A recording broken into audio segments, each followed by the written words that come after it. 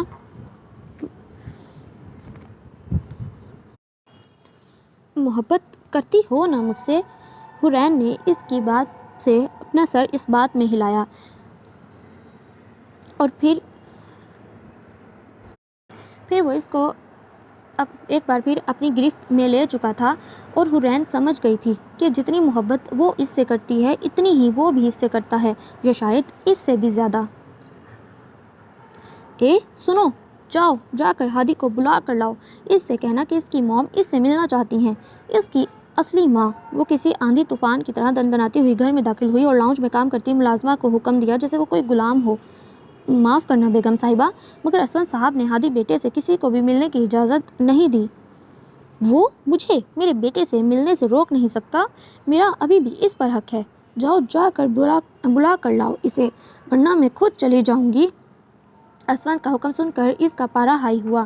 اس کا وکیل اسے بول چکا تھا کہ اسود کے نکاح سے وہ یہ کیس مکمل طور پر ہار چکی ہے، لیکن وہ اسے اتنی جلدی ہارنا نہیں چاہتی تھی، اس لیے یہاں موجود تھی. تم ابھی تک یہیں کھڑی ہو؟ جاؤ جا کر بلا کر لاؤ. ملازمہ کو ایسے ہی کھڑا دیکھ کر وہ چلائی. اس کا غصہ دیکھ کر بیچاری ملازمہ ایک پل کے لیے ڈر سی گئی. تمہیں سنائی نہیں دے رہا؟ میں نے تم سے کیا کہا ہے؟ اس ملازمہ کو وہیں کھڑا دیکھ کر رباب کو مزید غصہ آیا. جب تمہیں بول دیا گیا ہے کہ ہادی کو انجان لوگوں سے ملنے کی اجازت نہیں، تو تم کیوں فضول میں اپنا وقت ضائع کر رہی ہو؟ رباب زمان شاہ.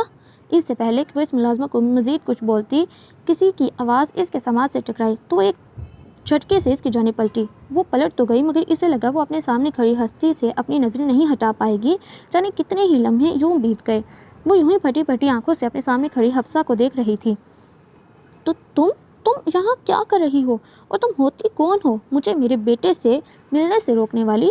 حفصہ کی اسود کے گھر میں موجودگی اس کے ذہن میں بہت سارے سوال کا جنم لے رہی تھے، جن کا جواب وہ جلد از جلد جاننا چاہتی تھی.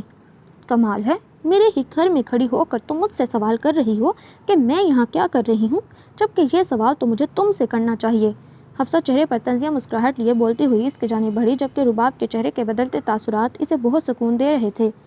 کیا مطلب ہے تمہارا گھر؟ یہ میرے شوہر کا گھر ہے.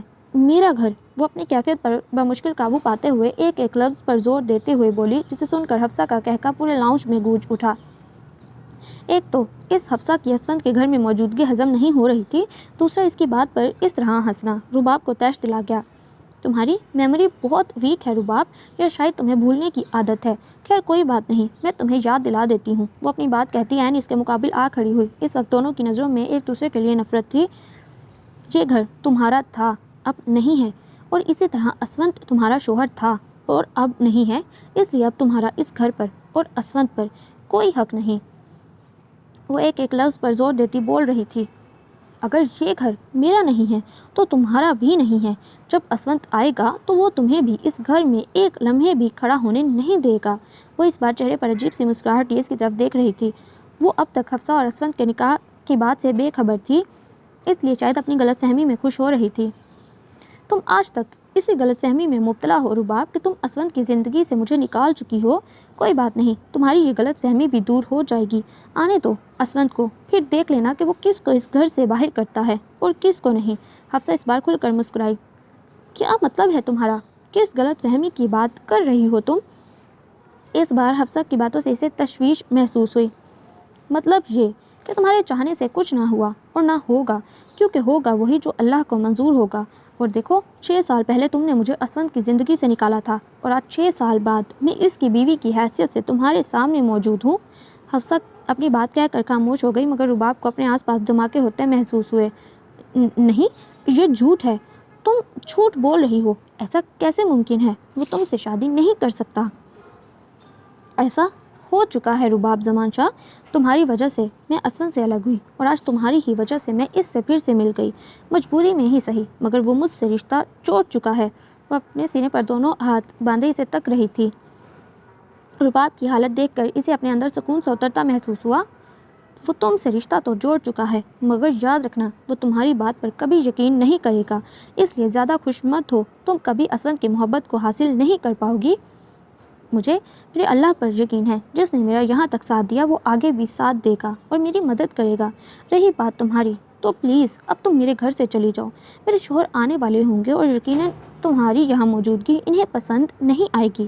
وہ اس انداز میں بولی کہ رباب کے پورے تن بدن میں آگ لگ گئی. وہ یہاں کھڑے رہ کر اس لڑکی سے اپنی بے عزتی نہیں کروا سکتی تھی، جسے وہ اپنے بات کرنے کے قابل بھی نہیں سمجھتی تھی. اس لیے وہ ایک نفرت بھری نظر حفصہ پر ڈالتی تیزی سے وہاں سے نکلتی چلی گئی. ماضی خان، ابھی یہ سب کرنا ٹھیک نہیں ہوگا، کیونکہ اگر آپ نے کوئی غلطی کی تو اس بار سب کا شک یقین میں بدل جائے گا. کریم اپنے مالک کا اگلا حکم سنتے ہی پریشانی سے بولا. وہ سالوں سے اس کا وفادار تھا اور وہ نہیں چاہتا تھا کہ اس کا مالک اپنی غلطی کی وجہ سے کسی بھی پریشانی میں مبتلا ہو. تو تم کیا چاہتے ہو کریم؟ میں خاموشی سے بیٹھا دیکھتا رہوں؟ کریم کی بات سن کر ابراہیم خان غصے میں اپنی جگہ سے کھڑا ہوتا اس کے مقابل آ کھڑا ہوا اور سخت نظروں سے اس کو گھورنے لگا، جس پر کریم بس خاموشی سے اپنے مالک کو دیکھتا رہ گیا۔ بولو کریم، خاموش کیوں ہو؟ بتاؤ مجھے، کیا میں ایسے ہی خاموشی سے زرین کو کورٹ میں اپنے خلاف کیس کرتا ہوا دیکھوں اور پھر ایسے ہی خاموشی سے بیٹھے بیٹھے اپنی سزا کا انتظار کروں؟ وہ اپنی گرجدار آواز میں اس سے مخاطب ہوا جو خاموشی سے کھڑا اس کو غصے میں کھولتا دیکھ رہا تھا۔ جانتے ہو نا، اگر آج میں نے اسے نہیں روکا تو میں برباد ہو سکتا ہوں، سب ختم ہو سکتا ہے۔ وہ پھر سے ایک لفظ پر زور دیتا ہوا بولا۔ وہ اپنے آفس میں موجود 2 سیٹر صوفے پر بیٹھا سوالیہ نظروں سے اس کی طرف دیکھنے لگا جسے وہ اس سے اپنے سوال کا جواب مانگ رہا ہو۔ میں سب جانتا ہوں مالک، ان کے کورٹ جانے سے آپ کو ہی نقصان ہوگا، پر یہ بھی تو سوچئے کہ اگر آپ نے انہیں بھی اپنے راستے سے ہٹانے کے لیے ختم کروایا تو سب کو جو آپ پر پہلے شک ہے کہ آپ کے بھائی کو ختم کروانے میں آپ کا ہی ہاتھ ہے، وہ یقین میں بدل جائے گا، کیونکہ آپ کے بھائی کی بیوی کے مرنے سے آپ کو فائدہ ہوگا نا۔ کریم اس کو تفصیل سے ساری بات سمجھاتا بولا جو ابراہیم خان کو سمجھ میں آ گئی۔ ابراہیم خان کو شروع سے ہی اپنے ستیلے بھائی ادریس سے نفرت تھی، وجہ ان کے باپ کی محبت جو وہ ان سے زیادہ ادریس سے کرتے تھے۔ ادریس کو شروع سے ہی اپنے بھائی کی نفرت کا اندازہ تھا، اس لیے انہوں نے اپنی بیوی زرین کو ابراہیم خان کی نفرت اور ان کے ارادوں سے باخبر رکھا ہوا تھا، اور یہی وجہ تھی کہ زرین اپنے شوہر ادریس کی موت کا ذمہ دار ابراہیم خان کو ہی مانتی تھیں، جو غلط بھی نہیں تھا۔ اس لیے وہ کورٹ سے انصاف چاہتی تھیں، وہ چاہتی تھی کہ ابراہیم خان کو سزا ملے۔ ابراہیم خان کو جب سے زرین کے ارادے معلوم ہوئے تھے تب سے ان کا یہی حال تھا، وہ کسی بھی قیمت پر زرین کو کورٹ جانے سے روکنا چاہتے تھے۔ تو اب تم ہی مجھے بتاؤ کریم، مجھے کیا کرنا چاہیے؟ ایسا کیا کروں کہ میرا کام بھی ہو جائے اور کسی کو ختم بھی نہ کرنا پڑے؟ کریم کی ساری بات سن لینے کے بعد ابراہیم خان پرسوچ انداز میں بولا۔ وہ جلد از جلد اس معاملے کو ختم کرنا چاہتا تھا۔ مالک، میری آپ کے لیے بس یہ ہی رائے ہے، فی الحال آپ خاموش رہیں اور کچھ نہ کریں، ابھی معاملہ گرم ہے، آپ کی ایک غلطی آپ کو نقصان پہنچا سکتی ہے۔ وہ سر جھکائے بہت سلجھے انداز میں بول رہا تھا، کیونکہ وہ جو کہہ رہا تھا بالکل صحیح کہہ رہا تھا۔ رہی بات زرین کی، تو اس کو میں دیکھ لوں گا، آپ بے فکر رہیں۔ وہ کورٹ تو چلی جائے گی مگر وہ یہ ثابت نہیں کر سکتی اور نہ ہی اس کے پاس کوئی ثبوت ہے۔ جب یہ سارا معاملہ ختم ہو جائے گا تو آپ کا حکم پورا کر دیا جائے گا۔ وہ اپنے مالک کی طرح چہرے پر شیطانی مسکراہٹ لیے اس کو دیکھ رہا تھا۔ زرین کے ختم ہونے کے بعد میرا راستہ بالکل صاف ہوگا، سب پراپرٹی میری ہوگی جس پر ہمیشہ سے صرف میرا حق تھا۔ وہ زوردار کہکا لگا کر ہنسا۔ جب اسے اپنے روم کے باہر کسی کی موجودگی کا احساس ہوا، اس نے کریم کو اشارہ کیا جس پر وہ دروازے کی جانب بڑھا، مگر اس سے پہلے کہ وہ دیکھتا کون ہے کوئی تیزی سے وہاں سے بھاگا۔ پکڑو اسے فوراً! ابراہیم خان زرین کو وہاں سے بھاگتا دیکھ چکا تھا۔ زرین جو یہاں اپنے وکیل کے ساتھ ابراہیم خان کو آخری وارننگ دینے آئی تھی، وہ اپنا گناہ قبول کر لے مگر اس کے وکیل کو آنے میں ٹائم لگتا، اس لیے وہ اس کا انتظار کرنے لگی، مگر ان دونوں کی باتیں سن کر وہ دروازے میں ہی رک گئی۔ اس نے جو کچھ بھی سنا وہ اس کے لیے ناقابل برداشت تھا۔ اسے لگتا تھا کہ وہ صرف اس کے شوہر کی جان کا دشمن تھا، مگر وہ غلط تھی۔ انہیں اب اپنے لیے فیصلے پر افسوس ہو رہا تھا، کیونکہ ان کے ساتھ ان کی بیٹی حور کی زندگی بھی جڑی ہوئی تھی۔ اگر انہیں کچھ ہو جاتا تو اس کا کیا ہوگا؟ زرین نے اپنی گود میں موجود ایک نظر حور کو دیکھا اور تیزی سے ابراہیم کے آفس سے نکلی۔ وہ تیز تیز قدم اٹھاتی حور کو لیے سڑک پر دوڑ رہی تھی۔ انہیں ڈر تھا کہ ابراہیم خان ان کے ساتھ ساتھ ان کی بیٹی کو بھی نقصان نہ پہنچا دے۔ بھاگتے بھاگتے انہیں ایک نظر مڑ کر دیکھا، وہ لوگ ابھی بھی ان کے پیچھے تھے۔ ان کو اپنے قریب آتا دیکھ کر زرین کے قدموں میں تیزی آئی۔ اگر زرین نے سب سن لیا ہوگا تو ہمارے لیے اچھا نہیں ہوگا، اس لیے کریم اسے پکڑو، ابراہیم خان سخت لہجے میں بولا۔ وہ بھاگتے بھاگتے کافی دور آ گئی تھیں۔ حور ان کی گود میں تھی جس کی وجہ سے اب مزید بھاگا نہیں جا رہا تھا۔ رات کا پہر، سنسان سڑک انہیں خوفناک لگ رہی تھی، مگر انہیں اپنی اور اپنی بیٹی کی جان بچانے کے لیے بھاگنا تھا۔ وہ اتنی تیزی اور بے دھیانی میں بھاگ رہی تھی کہ انہوں نے سامنے سے آتی تیز سپیڈ کار پر دھیان نہیں دیا۔ کار پوری رفتار سے ان سے ٹکرائی اور وہ زمین پر گر گئی۔ ابراہیم اور کریم جو ان کا پیچھا کر رہے تھے، انہوں نے دور سے ہی یہ منظر دیکھا۔ وہ دونوں چھپ کر دوسری کار سے ایک لڑکے کو نکلتا دیکھنے لگے۔ ابراہیم خان دور سے ہی چھوٹے بچے کو پہچان گیا، کیونکہ وہ لڑکا شہر کے جانے مانے بزنس مین زمان شاہ کا بیٹا تھا، جسے وہ زمان شاہ کے ساتھ دیکھ چکا تھا۔ وہ دونوں جتنی خاموشی سے وہاں کھڑے سب دیکھ رہے تھے، اتنی خاموشی سے وہاں سے نکل گئے، کیونکہ ان کے مشکل کو کوئی اور ہی ان کے راستے سے صاف کر چکا تھا۔ وہ پچھلے آدھے گھنٹے سے کمرے میں بے چینی سے ادھر سے ادھر ٹہلتی اسونت کا انتظار کر رہی تھی۔ وہ کل رات سے گھر نہیں آیا تھا، حالانکہ وہ حیات صاحب کو فون پر بتا چکا تھا کہ وہ گھر نہیں آئے گا۔ اس دن سچ بتانے کے بعد وہ اس کی طرف دیکھنا تک پسند نہیں کر رہا تھا۔ اس کا یہ رویہ حفصہ کے دل کو چوٹ پہنچا رہا تھا۔ ٹہلتے ٹہلتے اس کی نظر دیوار پر لگی گھڑی پر پڑی جو اس وقت رات کے 8 بجا رہی تھی۔ پتہ نہیں وہ کہاں تھا۔ میں ڈیڈ سے بولتی ہوں کہ وہ فون کر کے معلوم کر لیں گے، شاید آج بھی ان کا گھر آنے کا ارادہ نہ ہو۔ وہ خود سے مخاطب ہوتے ہوئے دروازے کی طرف پلٹی کہ جبھی اس کے بیڈ روم کا دروازہ کھول کر کوئی اندر آیا۔ حفصہ نے دروازے کی جانب ابھی قدم بڑھایا ہی تھا کہ اسونت کو کمرے میں داخل ہوتے دیکھ کر اس کے قدم اپنی جگہ جم گئے۔ اسونت بھی حفصہ کو دیکھ کر ایک جگہ جم سا گیا۔ دونوں کچھ فاصلے پر کھڑے بس خاموشی سے ایک دوسرے کو تک رہے تھے۔ حفصہ کی آنکھوں میں اپنے لیے شکوہ دیکھ کر آج پہلی بار اسونت نظریں چرا گیا۔ اس وقت وہ شرمندگی کی وجہ سے اس کی آنکھوں میں دیکھ بھی نہیں پا رہا تھا۔ اس کو لگا کہ اپنی اس غلطی کا ازالہ وہ معافی مانگ کر ہی کر سکتا ہے۔ وہ کتنی بڑی غلطی کر چکا ہے۔ اس کی بات نہ سن کر، اس پر بھروسہ نہ کر کے اپنی اس سوچ پر عمل کرتے ہوئے وہ تیزی سے آگے بڑھا اور دونوں کے درمیان فاصلہ ختم کرتے ہوئے خاموش کھڑی حفصہ کو سختی سے اپنے سینے سے لگایا۔ اس نے حفصہ کے گرد اپنے مضبوط بازوؤں کا حصار سختی سے باندھ لیا۔ اسونت کی اس حرکت کی توقع حفصہ کو نہیں تھی۔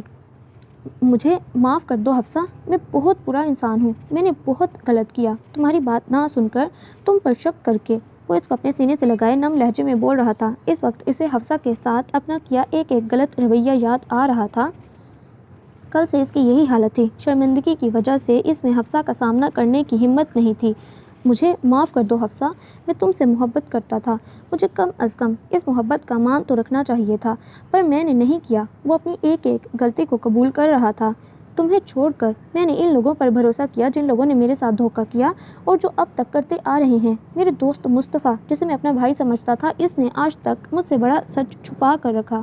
اسونت کے مزید اعتراف پر حفصہ کو ساری بات سمجھ آ گئی کہ اس کو یہ بات کہیں اور سے بھی معلوم ہوئی ہے، تبھی وہ یوں کھڑا اس سے معافی مانگ رہا ہے۔ میں جانتا ہوں میں غلط تھا، پر کیا تم اپنے اسونت کو معاف کر دو گی؟ ایک بار بولو، جواب دو حفصہ، معاف کر دو گی نا تم اپنے اسونت کو؟ اس کی خاموشی سے گھبرا کر اسونت نے اس سے پوچھا۔ میں نہیں جانتی مصطفیٰ بھائی، یہ سب کیسے جانتے ہیں؟ اگر آج وہ تمہیں سچ نہ بتاتے تو تم کبھی میری بات پر یقین نہ کرتے۔ وہ سپاٹ چہرہ لیے اس کی طرف دیکھ رہی تھی۔ بولو، جواب دو اسونت، خاموش کیوں ہو گئے؟ تمہیں یہ کہتے ہوئے شرم آ رہی ہے کہ تم مجھ پر ذرا بھی اعتبار نہیں کرتے، اس لیے میرا کہا ہر لفظ تمہارے لیے کوئی معنی نہیں رکھتا؟ وہ آج اپنے دل کا غبار اس پر نکال رہی تھی۔ میں مانتا ہوں حفصہ، میں غلطی پر تھا، مجھے تمہارا اعتبار کرنا چاہیے تھا، مگر وقت اور حالات ایسے تھے کہ میں کچھ سمجھ نہیں پایا۔ آج وہ بھی اس جگہ پر موجود تھا جہاں کچھ دن پہلے حفصہ تھی۔ نہیں اسونت، محبت کی سب سے پہلی سیڑھی اعتبار ہوتی ہے، مگر تم نے میرا اعتبار نہیں کیا، میرے کہے ہر لفظ کو جھوٹا ٹھہرایا۔ اتنا سب کرنے کے باوجود تم مجھ سے معافی کی امید کیسے کر سکتے ہو؟ اس بار وہ چیخی تھی۔ اگر آج مصطفیٰ بھائی تمہیں سچ نہ بتاتے تو تم کیا کبھی میری بات پر یقین نہیں کرتے؟ اور پھر اتنی آسانی سے اب تم مجھ سے معافی کی امید رکھتے ہو؟ حفصہ پلیز، بس ایک بار خود کو میری جگہ رکھ کے سوچو تو شاید تمہیں مجھے معاف کرنے میں آسانی ہو جائے، کیونکہ اس وقت میں بھی ایک دھوکے میں ہی جی رہا تھا۔ اس نے آہستہ سے آگے بڑھ کر پھر سے اس کے ہاتھوں کو تھامنا چاہا، مگر اس بار حفصہ نے بے دردی سے اس کے ہاتھ جھٹک دیے۔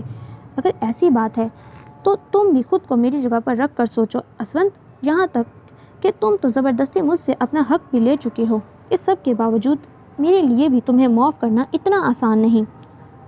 وہ اس سے 2 قدم فاصلے پر جا کھڑی ہوئی۔ اسونت کو اس کا یوں دور جانا تکلیف دے گیا، مگر وہ کیا کرتا؟ غلطی بھی تو اس کی تھی جس کی سزا ملنی تھی۔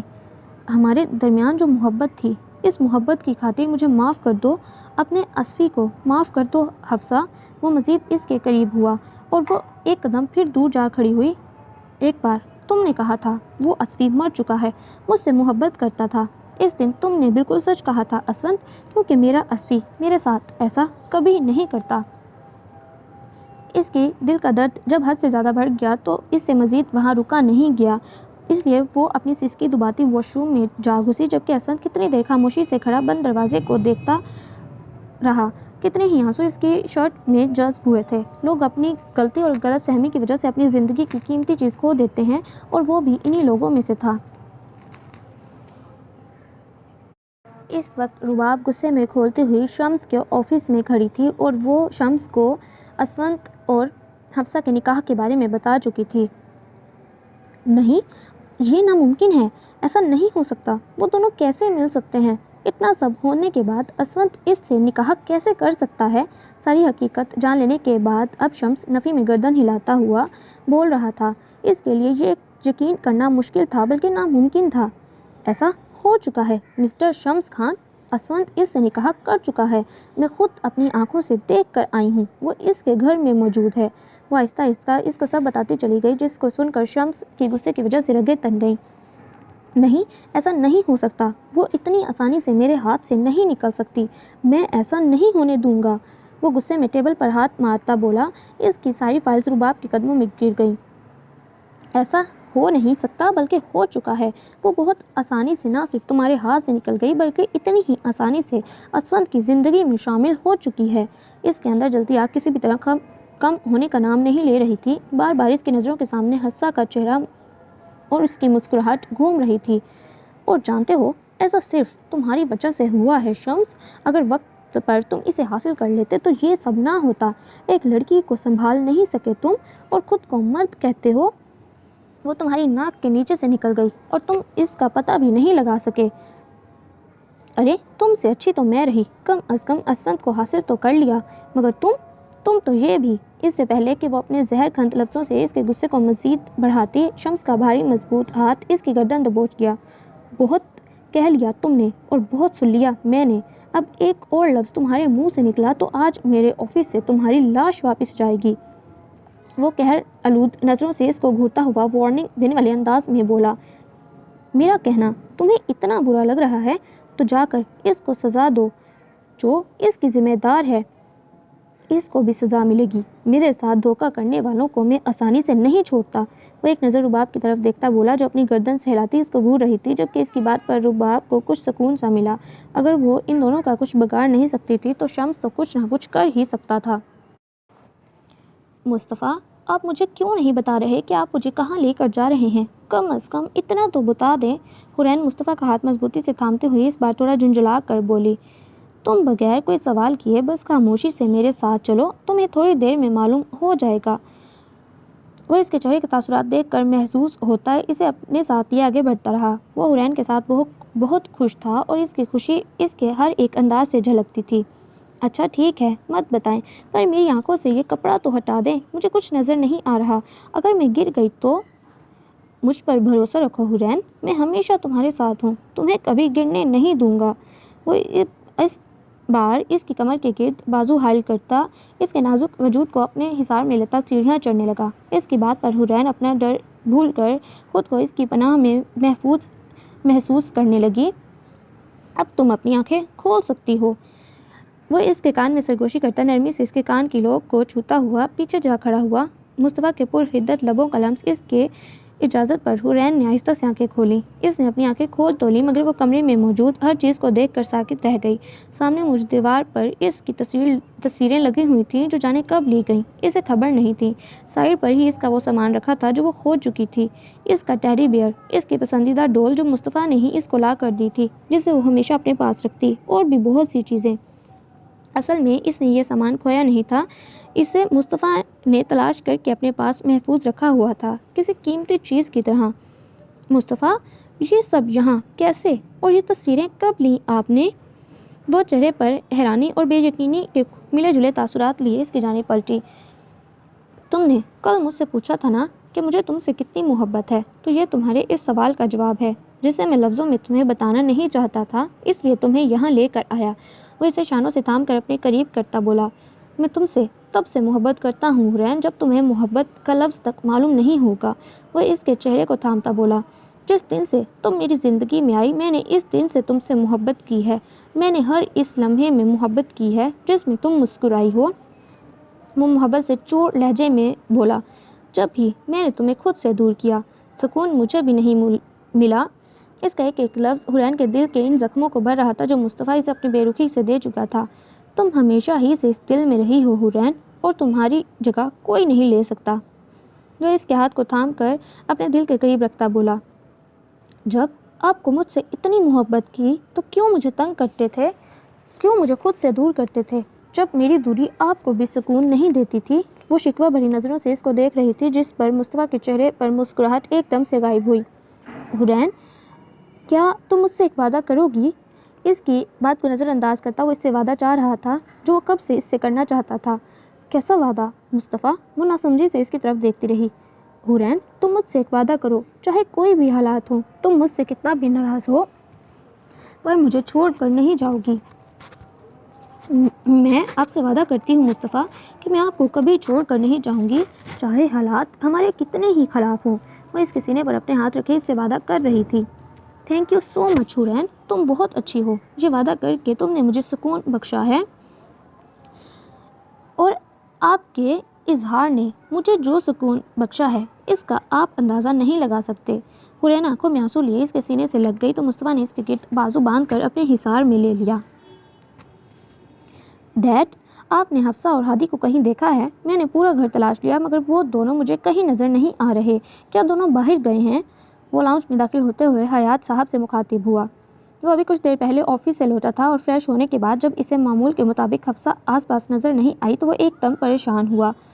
بیٹا، حفصہ بیٹی کچن میں ہادی کے لیے اس کے پسند کی ڈش بنا رہی ہے اور ہادی اپنی ماں کی اس کام میں مدد کروا رہا ہے۔ حیات صاحب جو صوفے پر بیٹھے ٹی وی پر کوئی پروگرام دیکھ رہے تھے، اسونت کی آواز پر اس کی طرف متوجہ ہوئے۔ وہ بہت پہلے ہی اسونت کی آنکھوں میں حفصہ کے لیے محبت دیکھ چکے تھے۔ میں ذرا دیکھ کر آتا ہوں، دونوں ماں بیٹا مل کر کیا بنا رہے ہیں، آپ اپنا پروگرام دیکھیے۔ حیات صاحب کی بات سن کر ایک سکون سا اس کے اندر اترا۔ حفصہ ہمیشہ کی طرح اس کے بیٹے کو بہت اہمیت دے رہی تھی، ایک ماں کی طرح اس کے نخرے اٹھا رہی تھی۔ واہ ماما، یہ پاستا تو بہت ٹیسٹی بنا ہے، آپ کے ہاتھوں میں تو میجک ہے، میں سارا کھا جاؤں گا۔ ابھی اس نے کچن کی دہلیز پر قدم رکھا ہی تھا جب ہادی کی خوشی سے چہکتی ہوئی آواز اس کے سماعتوں سے ٹکرائی۔ ہادی سلیب پر بیٹھا ہوا پاستا کھا رہا تھا جبکہ حفصہ اس کے قریب ہی کھڑی تھی۔ سارا ہی کھا لینا، یہ سب میں نے اپنے بیٹے کے لیے بنایا ہے، اگر تمہیں اور چاہیے تو میں اور بھی بنا دوں گی۔ وہ بہت محبت سے اس کے بالوں میں ہاتھ چلاتی ہوئی بول رہی تھی۔ سب بیٹے کے لیے ہی بنایا ہے، شوہر کا کچھ خیال ہے بھائی یا نہیں؟ میں بھی پورے دن کا بھوکا گھر لوٹا ہوں۔ وہ ان دونوں کو مخاطب کرتا کچن میں داخل ہوا، آہستہ سے قدم اٹھاتا ان دونوں کے قریب آ کھڑا ہوا، جبکہ ابھی تھوڑی دیر پہلے حفصہ کے چہرے پر ہادی سے بات کرتے جو مسکراہٹ تھی وہ اسونت کی موجودگی میں ایک دم سمٹ گئی۔ اسے دکھ ہوا تھا، وہ کتنی کوشش کر رہا تھا اس سے معافی مانگنے کی مگر وہ اسے معاف نہیں کر رہی تھی۔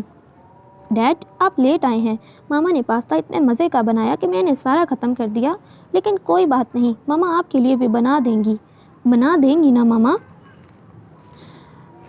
آپ کے ڈیڈی کو پاستا پسند نہیں ہے، وہ کھانا کھائیں گے، اور آپ جاؤ اپنے روم میں یہاں کا کام ختم کر لوں، پھر میں آپ کے ساتھ گیم کھیلوں گی۔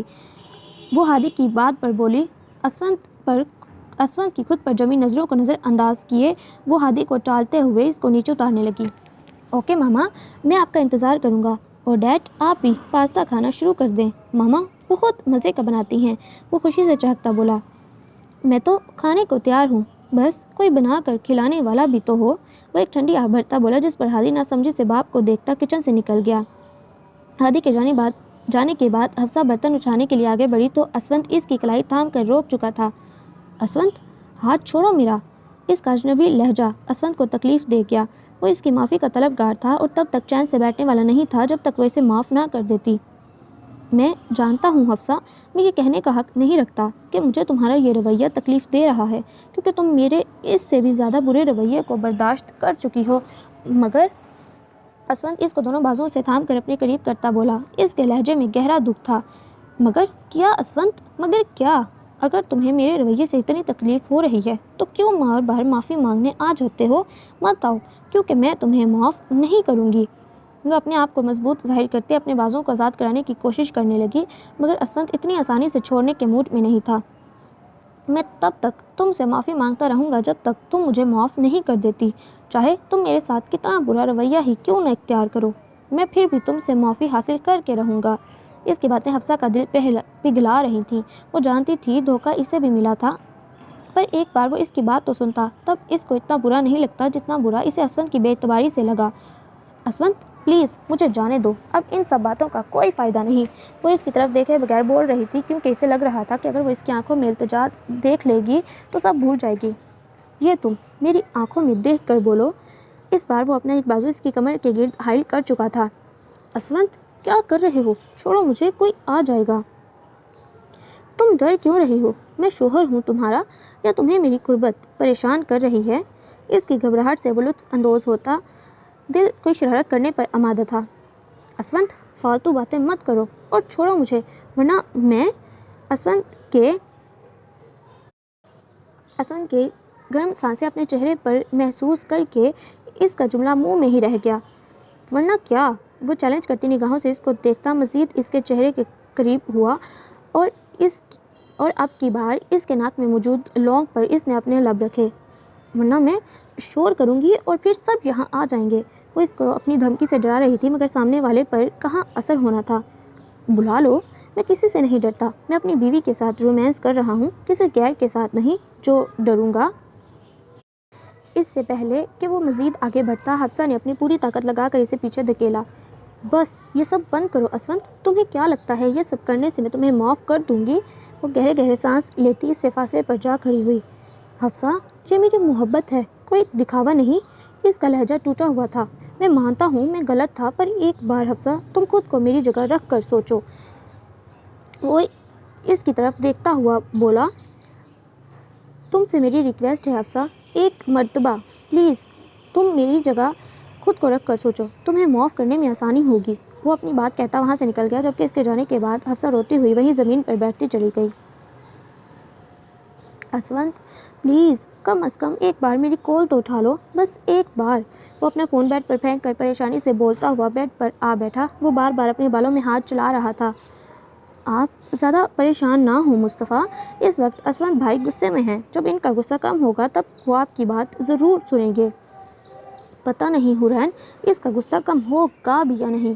میں نے جو اسے اتنا بڑا دھوکہ دیا، اس کے بعد مجھے نہیں لگتا وہ میری شکل بھی دیکھنا چاہے گا، کیونکہ جو رباب نے اس کے ساتھ کیا میں نے بھی اس کے ساتھ وہی کیا ہے۔ رشتے اتنی آسانی سے ختم نہیں ہوتے مصطفیٰ، ویسے بھی آپ دونوں کے بیچ اتنا گہرا رشتہ ہے۔ اسونت بھائی ابھی پریشان ہیں، جب وہ آپ کی مجبوری کو سمجھیں گے تو وہ خود آپ کے پاس آئیں گے، کیونکہ آپ نے ان کے ساتھ جو کیا، وہ رباب آپ ہی نے جو کیا، اس میں بہت فرق ہے۔ آپ غلط نہیں تھے، یہ بات اسونت بھائی سمجھ جائیں گے۔ وہ بہت محبت سے اس کو سمجھا رہی تھی۔ حورین اگر تم اس وقت میرے ساتھ نہ ہوتی تو میں بہت اکیلا ہو جاتا، مجھے کبھی چھوڑ کر مت جانا، وہ شدت جذبات سے کہہ رہا تھا، اور اس نے اس کو اپنے سینے سے لگایا، اس کی خوشبو کو اپنے اندر اتارتا سکون سا محسوس کرنے لگا۔ میں ہمیشہ آپ کے پاس رہوں گی مصطفیٰ، کیونکہ میری دنیا آپ سے شروع ہوتی ہے اور آپ پر ہی ختم ہوتی ہے۔ حورین اس کے سینے سے لگی ہمیشہ کی طرح اپنی محبت کا اعتراف کر رہی تھی۔ اچھا چلیں، چھوڑیں یہ باتیں، آپ جلدی سے فریش ہو کر آئیں، میں کھانا لگواتی ہوں۔ وہ اس سے جدا ہوتے ہوئے تھوڑی خوشگوار موڈ میں اپنی جگہ سے اٹھنے لگی جب مصطفیٰ نے اس کا ہاتھ تھام کر اسے بٹھایا۔ نہیں رہنے دو، مجھے بھوک نہیں ہے، آج میٹنگ تھی آفس سے باہر تو وہیں ان لوگوں کے ساتھ ڈنر کر کے آیا ہوں۔ وہ محبت بھری نظروں سے اس کو دیکھتا ہوا بولا، پر میرا دل میٹھا کھانے کا ہے۔ اس بار وہ اپنے چہرے کو اس کے چہرے کے قریب لاتا معنی خیزی سے بولا، ٹھیک ہے میں آپ کے لیے کھیر لے کر آتی ہوں، خاص آپ کے لیے بنائی ہے، آپ کو پسند آئے گی۔ نہیں مجھے کھیر کی طلب نہیں۔ کیوں؟ پر کھیر تو آپ کی پسندیدہ ڈش ہے، اس سے بھی زیادہ میٹھا کیا ہو سکتا ہے؟ آئس کریم لے کر آؤں آپ کے لیے؟ وہ پرجوش انداز میں بولی۔ نہیں مجھے آج میٹھے میں نہ ہی کوئی کھیر چاہیے نہ ہی کوئی آئس کریم۔ وہ شرارت سے اس کی طرف دیکھ رہا تھا۔ تو پھر کیا چاہیے؟ اس سے پہلے کہ وہ کوئی گستاخی کرتا حورین ایک دم سے پیچھے کو ہوئی۔ اس کو اس طرح پیچھے دیکھ کر مصطفیٰ کو ایک دم غصہ آیا۔ مصطفیٰ پلیز آپ ناراض مت ہوں، ایک بار میری بات۔ حورین میں تمہارا شوہر ہوں، کوئی غیر نہیں جو تم ہر بار اس طرح ریئیکٹ کرتی ہو، اس لیے تم پہلے اپنا مائنڈ اچھی طرح سیٹ کر لو، پھر اس کے بعد میں تمہاری بات سنوں گا۔ وہ ناراضگی سے کہتا واش روم میں جا گھسا جبکہ اس کے سخت رویے پہ حورین کی پلکیں نم ہوئیں۔ وہ اس کی شرم و حیا کو اس کا گریز سمجھ رہا تھا، وہ اپنی کیفیت کو اس کو کس طرح سمجھائے، وہ سمجھ نہیں پا رہی تھی۔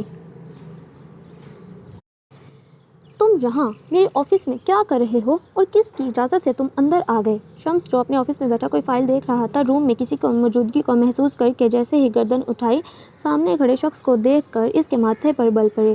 اسونت یار خان کو تم سے ملنے کے لیے اجازت کی ضرورت نہیں چاہیے، یہ آفس تمہارا ہی کیوں نہ ہو چاہے۔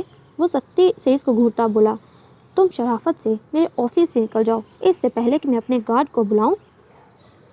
اسونت آرام سے ٹانگ پر ٹانگ رکھے بیٹھا اس کے بگڑے تیور دیکھ رہا تھا۔ جب تک میں اپنی بات نہیں کر لیتا تمہارا گارڈ بھی مجھے یہاں سے نکال نہیں سکتا، چاہے تو آزما کر دیکھ لو۔ اس کا ٹھنڈا لہجہ شمس کا خون کھلا گیا۔ تم جس بھی بارے میں بات کرنا چاہتے ہو جلدی کرو اور یہاں سے نکلو۔ وہ اپنی جگہ پر بیٹھتا اس کی طرف دیکھتے بولا، مجھے نہیں لگتا کہ مجھے تمہیں یہ بتانے کی ضرورت ہے کہ میں اس وقت یہاں کیوں موجود ہوں۔ وہ ٹیبل پر دونوں ہاتھ رکھ کر اس کی جانب جھکتا بولا، اس وقت اس کا بس نہیں چل رہا تھا وہ سامنے بیٹھے اس شخص کو گولی مار کر ختم کر لے۔ اسی لیے جو میں کہوں گا ذرا غور سے سننا اور میرے ایک ایک لفظ کو اپنے دماغ میں اچھی طرح محفوظ کر لینا، کیونکہ میں اپنی بار بار دہرانے کا عادی نہیں۔ وہ اس وقت غصے میں اس کو گھور رہا تھا اور اس کی آنکھیں لال ہو گئی تھیں۔ تم کس بارے میں بات کر رہے ہو؟ میں کچھ سمجھا نہیں۔ وہ اپنی کیفیت پر قابو پاتے خود کو مضبوط ظاہر کرتا بولا۔ اسونت کی اپنے آفس میں موجودگی اور اس کی بات سے وہ سمجھ نہیں پا رہا تھا کہ آخر وہ اتنے سالوں بعد اس کے پاس کیوں آیا ہے۔ پہلے میں اس بات سے بے خبر تھا کہ تم 6 سال پہلے رباب کے ساتھ مل کر کیا کر چکے ہو، پر وہ اپنی بات کہتا ایک لمحے کے لیے رکا اور اپنی لہو رنگ آنکھوں سے اس کو دیکھا جو اتنے بڑے انکشاف پر پھٹی پھٹی آنکھوں سے دیکھ رہا تھا۔ اگر تم نے یا رباب نے پھر سے ایسی کوئی حرکت کرنے کی کوشش کی تو میں تم دونوں کا وہ حال کروں گا کہ تم زندگی بھر یاد رکھو گے۔ جب اسے سچ معلوم ہوا تھا تو اسے سب سے پہلا خیال یہی آیا تھا کہ شمس حفصہ کے لیے کوئی مشکل کھڑی نہ کر دے، جس طرح وہ نکال والے دن اس کو چھوڑ کر آئی تھی۔ یقیناً شمس چپ بیٹھنے والوں میں سے نہیں تھا، اس لیے وہ آج جہاں موجود تھا۔ تم ایسی لڑکی کی باتوں پر یقین کیسے کر سکتے ہو جو تمہیں چھوڑ کر میرے پاس آئی اور اب شادی والے دن مجھے چھوڑ کر تمہارے پاس آ گئی؟ ایسی لڑکی کی باتوں پر تم کیسے یقین؟ خاموش! اس سے پہلے کہ وہ حفصہ کے بارے میں کچھ بولتا، اسونت کی گرجدار آواز اس کے روم میں گونجی، اگر تم نے میری حفصہ کے بارے میں مزید کچھ غلط بولنے کی کوشش کی تو میں تمہاری زبان کاٹ کر پھینک دوں گا۔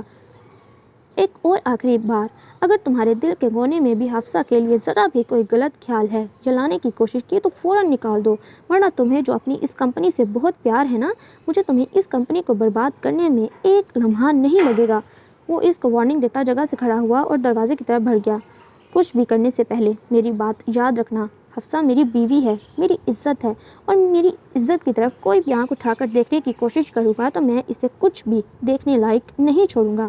اپنی بات کہہ کر وہ وہاں رکا نہیں تھا، جبکہ شمس کتنی ہی دیر اپنی جگہ پر بیٹھا اس کی باتوں پر غور کرتا رہا۔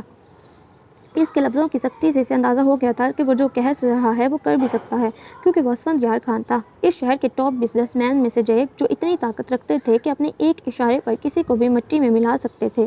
اس کی باتوں نے شمس خان کو پھر سے اپنے فیصلے پر سوچنے پر مجبور کر دیا تھا۔ So listener, that was the end of today's episode. Hope that you like it. Do subscribe if you like. It is the only source of motivation for me. اور جو لوگ اس چینل پر نئے ہیں اور میری یہ اوٹ پٹانگ سی آواز پہلی مرتبہ سن رہے ہیں اور اپنے کانوں کو شرف بخش رہے ہیں، تو ان کو چاہیے کہ وہ جو لال والا بٹن ہے نا، اس پر ایک ایسے کر کے فنگر دبائیں کہ وہ سبسکرائب ہو جائے، اور گھنٹہ بھی دبائیے گا، کیونکہ پھر ظاہر بات ہے نا، ایسی یونیک چیزیں تو پھر ڈھونڈنے سے ہی ملتی ہیں نا، تو آپ کو تو مل گئی ہے تو فوراً سبسکرائب کر دو۔ اور جن لوگوں کو اب عادت پڑ گئی ہے اس آواز کی، تو وہ اور لوگوں کو بھی اس کا ایڈکٹڈ کرے، اس کو خوب دل لگا کے شیئر کرو، اور مجھے جلدی بہت سارے سبسکرائبر دو، کیونکہ تم لوگ اتنے سویٹ ہو، اچھے ہو، اور میں بھی شاید سویٹ اچھی تم لوگوں کو لگتی ہوں، تو اپنا جو ہے کرتویہ نبھاؤ اور چینل کو سبسکرائب کرو۔ تو بہت جلد ملتی ہوں ناول کی لاسٹ ایپیسوڈ کے ساتھ، تب تک کے لیے مجھے دعاؤں میں یاد رکھو، اور یقین مانو میں بہت کوشش کرتی ہوں کہ میں ٹائم سے جو ہے ایپیسوڈ دے سکوں، بٹ کچھ آ جاتی ہے، ریزن آ جاتا ہے، کام آ جاتا ہے، پڑھائی آ جاتی ہے، پھر مجھے بھی اس بات کا احساس ہے کہ سب لوگ ویٹ کر رہے ہوتے ہیں، تو اسی لیے اس کے لیے میری طرف سے معذرت ہے کہ ایپیسوڈ تھوڑی لیٹ ہو جاتی ہے، بٹ میں دے دیتی ہوں اس بات کا، تم لوگ وہ کیا کرو کہ ہاں چلو مل تو گئی نا، جیسے کہتے ہیں صبر کا پھل میٹھا، تو انجوائے کرو، دعاؤں میں یاد رکھو، اپنا بہت سارا خیال رکھو، پھر آتی ہوں بہت جلد تم لوگوں سے ملنے، تب تک کے لیے اللہ حافظ۔